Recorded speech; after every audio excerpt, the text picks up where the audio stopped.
اکرم صلی اللہ علیہ وسلم پہلے ہی اپنے اخلاق اور اپنے امانہ داری کی وجہ سے مشہور تھے، اور اس سے پہلے جو ہے بڑے بڑے سردار حضرت اور رئیس ان سے شادی کے خواہاں تھے، حضرت خدیجہ سے شادی کے خواہاں تھے، لیکن انہوں نے کسی کا بھی پیغام منظور نہیں کیا۔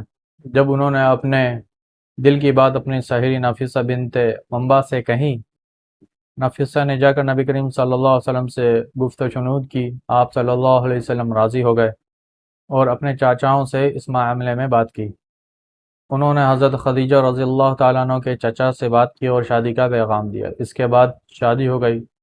نکاح میں بنی ہاشم اور رؤسائے مضر شریک ہوئے۔ یہ ملک شام سے واپسی کے 2 مہینے بعد کی بات ہے۔ آپ صلی اللہ علیہ وسلم نے مہر میں 20 اونٹ دیے۔ اس وقت حضرت خدیجہ رضی اللہ تعالیٰ عنہ کی عمر 40 سال تھی، اور وہ نسب اور دولت سوجھ بوجھ کے لحاظ سے اپنی قوم کی سب سے معزز اور خاتون۔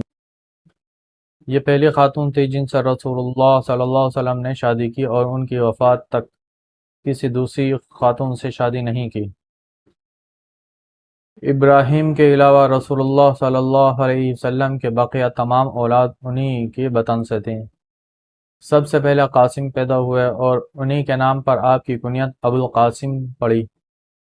پھر زینب رضی اللہ تعالی عنہ، رقیہ اور رضی اللہ عنہم اور عبداللہ پیدا ہوئے۔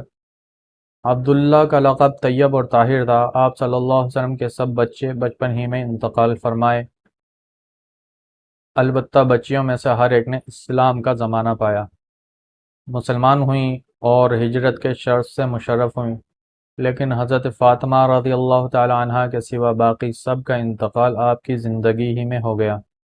حضرت فاطمہ کی وفات آپ کی رحلت کے 6 ماہ بعد ہوئی۔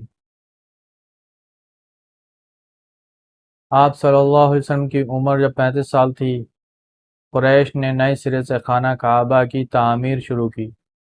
وجہ یہ تھی کہ کعبہ صرف قد سے کچھ اونچی 4 دیواری کی شکل میں تھا۔ حضرت اسماعیل علیہ السلام کے زمانہ ہی سے اس کی بلندی 9 ہاتھ تھی، اس پر چھت نہ تھی۔ اس کیفیت کا فائدہ اٹھاتے ہوئے کچھ چوروں نے اس کے اندر رکھا ہوا خزانہ چرا لیا۔ اس کے علاوہ اس کی تعمیر پر ایک طویل زمانہ گزر چکا تھا۔